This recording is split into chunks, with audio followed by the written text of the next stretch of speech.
Halo anak-anak hebat, hari ini kita akan belajar tentang cerita fiksi. Yuk siapkan diri kalian dan tetap semangat bersama Bu Henny. Tujuan pembelajaran teks fiksi kelas 6 adalah agar siswa dapat memahami dan mengidentifikasi unsur-unsur dalam sebuah teks fiksi seperti karakter, plot, setting, dan tema. Siswa juga diharapkan dapat menafsirkan pesan moral yang terkandung dalam cerita fiksi serta dapat mengekspresikan pemahaman mereka melalui tulisan atau presentasi lisan.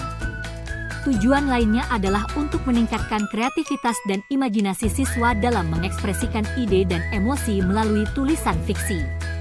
Cerita fiksi adalah cerita yang didasarkan pada imajinasi atau khayalan pengarang.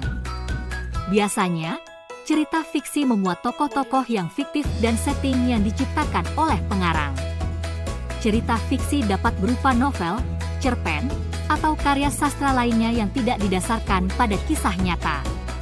Cerita fiksi sering digunakan untuk menghibur pembaca, membawa mereka ke dalam dunia yang baru, dan memberikan pesan moral atau kritik sosial melalui cerita yang menarik. Cerita fiksi dapat dibagi menjadi beberapa macam, antara lain cerita pendek, novel, novela, cerita fiksi ilmiah, cerita fantasi, cerita horor, cerita roman, dan masih banyak lagi. Setiap jenis cerita fiksi memiliki ciri khas dan gaya penulisan yang berbeda-beda. Unsur-unsur cerita fiksi.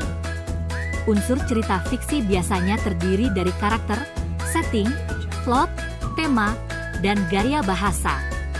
Cerpen biasanya mempunyai ciri-ciri seperti memiliki konflik atau permasalahan, memiliki alur cerita yang singkat, memiliki tokoh-tokoh yang relatif sedikit, mengandung pesan moral.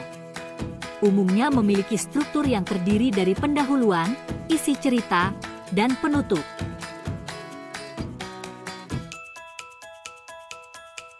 Audio Jungle.